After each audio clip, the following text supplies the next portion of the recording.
Have you heard of the VIRAL blinds? And has your wife convinced you that you need to order them and install them? Mine has, and we've done that in this project, and I'm going to show you how to do it today.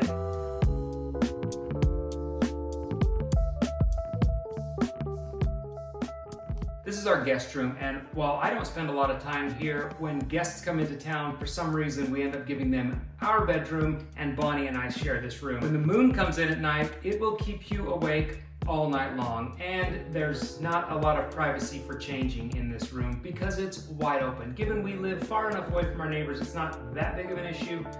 Having some privacy does sound a little bit better. Today I'm going to be installing some blinds that I bought online, and I will link all of their information down below, but it makes it simple because you can order the dimensions you need, they come, it's a quick installation process, and then the room is transformed very quickly. And I happen to have a discount code for it as well. When they come in the mail, they are labeled so you don't have to guess where they go also. The blinds come with all of their hardware together with each blind itself, which makes it super organized and simple. The only tools you're gonna need are a pencil, a pre-drill bit. This is optional, but I think it's necessary. A measuring tape and a drill with a #1 Phillips bit. I do recommend grabbing a little bowl for the hardware when you start opening things up. It just keeps it together. In your hardware kit comes conical anchors for if you're mounting into sheetrock. We are not, so we don't need these, but if you are mounting into sheetrock, you will want to use these. They give you 2 screws per mounting bracket, and depending on the size of the blind, you could have anywhere from 2 to 4 mounting brackets.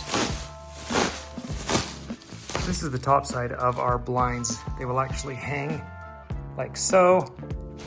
So these little grooves are where our bracket is gonna slide into, just like so. Because the dimensions you give them are so custom fit, they give you really custom fit blinds. And so you don't have to do that much measuring once you've measured for ordering. Where you put the blinds is up to you. You can put it right up to the front or all the way to the back. I'm putting it kind of somewhere in between, but regardless of where I'm putting it, I'm making my measurement from the front towards the back so that it's always square to the front of the window. To measure how far off the side, I just put my bracket in place, make a little line, and now I know that my bracket can come to this side of it and line up, and it'll be perfect width. I'm gonna measure from the front to the back. I like to come back 2 inches. So I make a little mark there, little mark there. Now I bring my bracket to this side of the line, and I bring the front of it to that little tick mark at 2 inches we made. As long as I'm relative to those, I'll be within the slots on the blinds. Pre-drill 2 holes. Now with our screws ready, we can just... These brackets are built to mount a few different ways if you wanted to. If you wanted to be on the front face, and that's how you ordered them, the same bracket would work there. But because we ordered them to fit inside, which is something they ask you when you're ordering, that's how these brackets are intended to be used. Now, before we put our blinds up, I'm gonna go ahead and erase my pencil marks so they're not visible anymore. So it looks clean.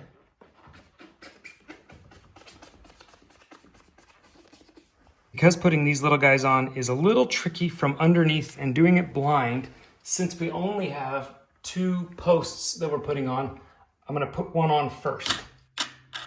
Just get it started. The ends on all of the blinds that we've done are open, so you can actually just slide onto this one. And then you'll have to just come up from underneath on this one. There's not a lot of wiggle room underneath. Now that it's free hanging in the air, I'll align it and center it in the window. And then you just tighten them up. The last step of this window is going to be to vacuum up our mess, pull our blind down, and then take the steamer to it for 2 reasons. Reason #1, we want to get some of these wrinkles out. We want it to look nice and smooth. But reason #2 is when they mark the layout of these, they use a special kind of ink that shows blue, but if you take heat to it with your steamer, it goes away.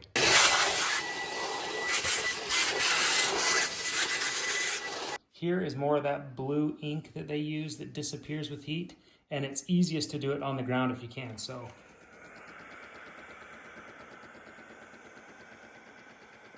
what kind of black magic is that?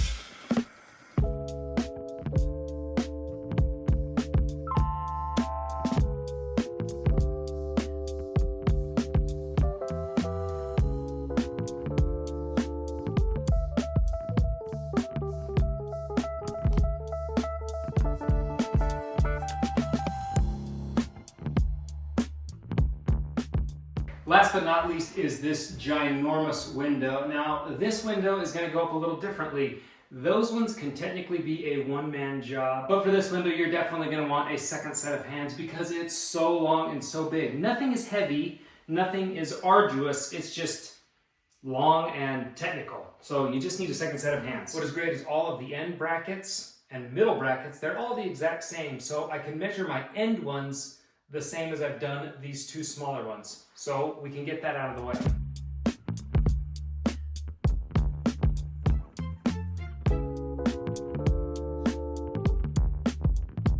Because the next measurements that we're going to be doing for the middle spots on this one are based off of where these ones connect, I'm going to actually drill and set these ones in place.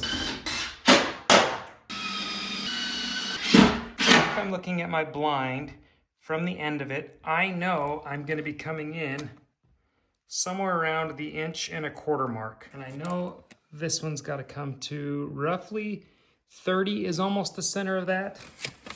So what I do is hold my measuring tape off, ballpark where that's going to be, bring it into this one where it's going to be, which is 28.5, and that's the measurement I'm going to take off of the bracket up there. Let me show you. I can put my measuring tape right on that screw, and I'm going to come to 28.5 and make a line. That's the center of that next little kind of area. So now I can just measure 2 inches back. Now I know right where my next bracket's going to go, but I don't want to try and measure from here over. I'm going to go to that bracket and come back this way. Let's show you. Put my tape on that pin, come back to 28.5. Now, so that all of them are the same, I'll come back off the front end 2 inches, and there's all my brackets. I'm just lining it up center with this pin with that little line. There's lots of wiggle room they built into those blinds, so center of this and that measurement's going to be plenty good. Now's the best chance to get rid of any of your kind of drawn on lines.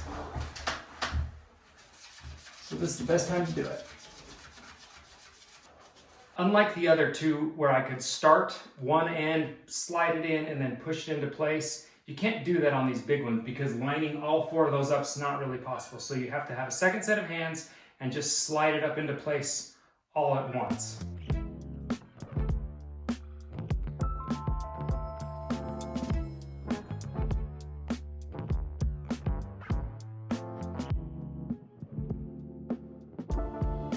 On your ends, you don't have any brackets in your way, but the middle ones have this little kind of rotating bar in the way, so you just have to finagle around that. It takes a little bit of work and finesse, but it's not impossible. It just has to take some time.